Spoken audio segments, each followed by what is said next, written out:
Well, in disappointing result, half an hour gone, you must have been quite well pleased with the way things were going, but then went wrong a little while after that. Yeah, I mean, I think that's been the story of our season, really. All season, myself and Doz have been going on that, you know, we haven't been particularly penetrative in the final third. Stats going to prove that. Craig Eastman 7 goals, Jamie Collins 5, and where's your strikers on that? But the lads had a go today, but being bluntly honest, you can't concede the goals we conceded today.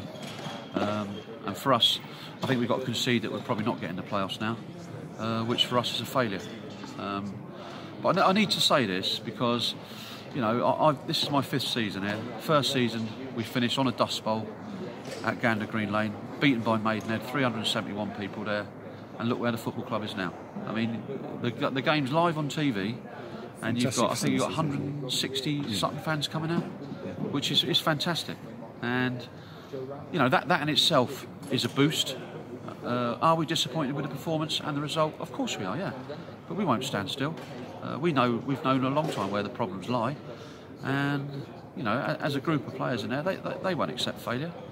And as I said to them, you know, they've got to decide whether they want to be with us elsewhere or not, because we won't stand still. Difficult to cope with the aerial power of Tom Denton today. I thought we coped with it quite well. But, you know, the goal he scored, I mean, even that, he didn't really head it cleanly, did he? No. And, you know, the one he's scored in the second half, I think maybe I could have even scored that.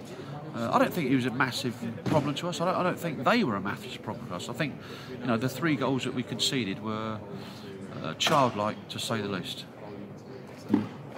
Got Jimmy Toure on fairly quickly after the 3rd goal, went in. Well, that was the plan, always to get Jimmy on. Not at 3-0. The plan was to get him on at 1-0 and hopefully open up the game. But yeah, at the end of the day, whoever we've got on, whoever we've brought on, in the final third, we haven't been good enough. We really, really haven't. And going in 1-0 at half-time, those 2 goals in the first 10 minutes of the second half must have completely thrown whatever you said to them at half-time out of the...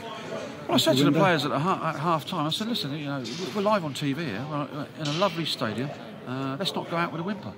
And everything was positive in there, but to go and concede the goal that we conceded just after half-time was... Straight down the middle, wasn't it, really? Straight down the middle. We didn't sense danger.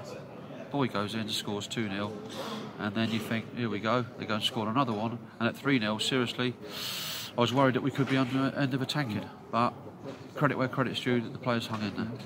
Right, any sort of bright spots from your point of view today in the performance? Dylan Kearney, again. You know, in this day and age of footballers who are given everything when they're younger, they got all the Louis Vuitton, they got all the Range Rovers. This kid has come to us, he's got absolutely nothing. He wears his heart on his sleeve. Of course we know he's got a massive amount of improvement, but, you know, it's good to see in this day and age that somebody's so hungry and wants to do well. When you talk to him, he looks you right in the eye. That's a bright spot. And from the line-up today, having to play Tom Bolarimwa at right back shows again we're sort of short-handed at the back. You say problems up front, but short-handed at the back as well.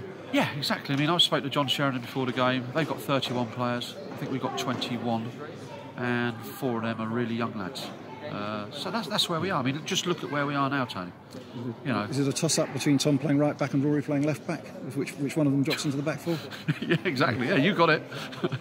But, you know, as I said to the players in there, we've got 6 games to go now. We can't just let this slide. We can't give in.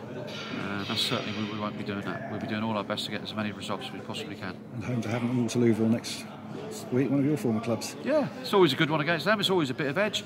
You know, I don't know how we don't know how they'll get on today, but if they lose today, it could be a real big game for them at Gander Green Lane next Saturday. But it's one to look forward to. Brilliant. All right, thanks a lot, Ian. Cheers. Cheers.